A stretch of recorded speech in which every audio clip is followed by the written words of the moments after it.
Olá pessoal, tudo bem?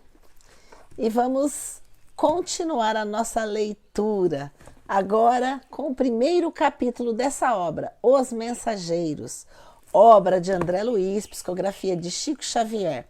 É o segundo livro da obra de André, A Vida no Mundo Espiritual. O primeiro é Nosso Lar, creio que muitos já leram, assistiram o filme. Ele vai ter o nome Renovação. Ele nos traz notícias do André, agora, já como o nome diz, renovado.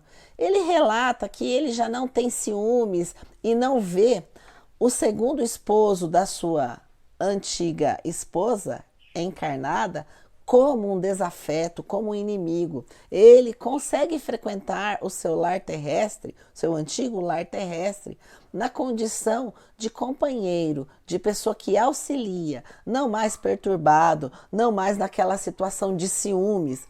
Para quem assistiu o filme, pôde ver no início, quando o André se depara e retorna ao seu lar, e ele percebe que a sua esposa havia se casado. Após os 8 anos que ele viveu no umbral, resgatando ali o seu suicídio indireto, ele não consegue se conformar com a sua esposa ter se casado novamente. Ele entende que seria um intruso no seu lar, mas agora, renovado, ele entende a necessidade e que a vida encarnado continua. A sua esposa continua encarnada e ele passou para um outro plano. E ele está numa reflexão muito interessante com a Narcisa. Trabalhou, como todos vimos no livro e no filme Nosso Lar, nas câmaras de retificação. Entendeu a importância do trabalho, da humildade, não mais na imposição do trabalho como médico, mas sim como servidor fiel ao bem. Entendendo, conciliando e amparando todos aqueles que necessitam. O André já teve esse despertar, já entendeu as realidades da vida no mundo espiritual. E aqui ele então relata nesse capítulo, viveu no nosso lar como se fosse um visitante. Não usufruiu de todas aquelas belezas, porque ele ainda estava numa situação de aceitação, de perturbação. Ele vivia egoisticamente, como se fosse um caramujo. Mas nesse capítulo ele já consegue perceber as belezas do nosso lar, as belezas dos pássaros, das flores. E ele desperta para realmente a necessidade do trabalho. E ele então relata aqui: vivia a afeição de caramujo segregado na concha, impermeável aos grandiosos espetáculos da natureza, rastejando do lodo. Agora, entretanto, convencia-me de que a dor agira em minha construção mental, à maneira de aluvião pesada, cujos golpes eu não entendera de pronto.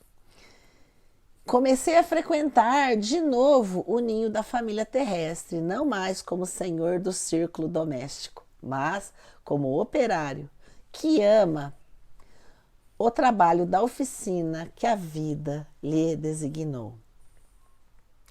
E ele então relata que nessa conversa com a Narcisa, essa mudança, e ele continua: a vida espiritual inexprimível e bela abrira-me os pórticos resplandecentes. Até então vivera no nosso lar como hóspede enfermo de um palácio brilhante, tão extremamente preocupado comigo mesmo, que me tornara incapaz de anotar deslumbramentos maravilhosos. E a Narcisa, nessa conversa, nessa reflexão, ela diz o seguinte: André, meu amigo, você vem fazendo a renovação mental. Em tais períodos, extremas dificuldades espirituais nos assaltam o coração. Lembre-se da meditação no Evangelho de Jesus. Sei que você experimenta intraduzível alegria ao contato da harmonia universal. Após o abandono de suas criações caprichosas, mas reconheço que ao lado das rosas do júbilo, defrontando os novos caminhos que se descerram para a sua esperança, há espinhos. de tédio nas margens das velhas estradas inferiores, que você vai deixando para trás. Seu coração é uma taça iluminada aos raios do alvorecer, mas vazia de sentimentos do mundo, que a encheram por séculos consecutivos. Veja que reflexão belíssima da Narcisa. Essa reflexão faz com que o André também repense. E ele diz que ele sentia realmente liberto dos agrilhões, mas possuía o lar, a esposa, os filhos amados. Regressava frequentemente ao círculo e trabalhava ao bem de todos. Mas ele entendeu muito bem o que ela falou. Meu coração era bem um cálice luminoso, porém vazio. A definição comovera-me. E essa definição fez com que o André refletisse. Enquanto despertavam nele esses sentimentos superiores, ele verifica que as lições do mestre têm vida própria e revelam expressões desconhecidas da sua inteligência, à medida que se esforça na edificação de si mesmo. Como ensinamento do Pai, quando crescemos para o Senhor, seus ensinos crescem, igualmente aos nossos olhos. Vamos fazer o bem, meu caro. Encha seu cálice com o bálsamo do amor divino. Continua Narcisa. E ele, então, entende novos cursos de serviço. Ela coloca que há novos cursos de serviço no Ministério da Comunicação. Muitos companheiros nossos habilitaram-se a prestar concurso na terra, nos campos visíveis e invisíveis ao homem, acompanhados todos eles por nobres instrutores.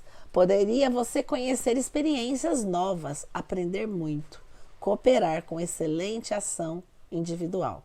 Por que não tenta? Então, nós já fizemos alguns resumos dos livros próximos a esse, o 9º, o 10º.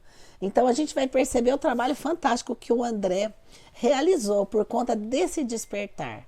Mas agora, esse livro ainda é o início de tudo, o início da sua transformação, da sua mudança. E veja que interessante. Então, ele, antes de agradecer a Narcisa, ela foi chamada rapidamente e ele, então, se deixa dominar por esse sentimento. O sentimento de encher o seu cálice, porque ele tinha como se tivesse limpado o seu cálice. Agora ele necessitava encher do trabalho na ação, do trabalho no amor, da retificação no bem. E é isso que nós vamos ver nos próximos capítulos. Fique conosco, leia esse livro, é muito interessante. Ele vai trazer histórias de médiuns, de doutrinadores, histórias fantásticas. Fique conosco, assine o nosso canal, leia os livros. Um grande abraço.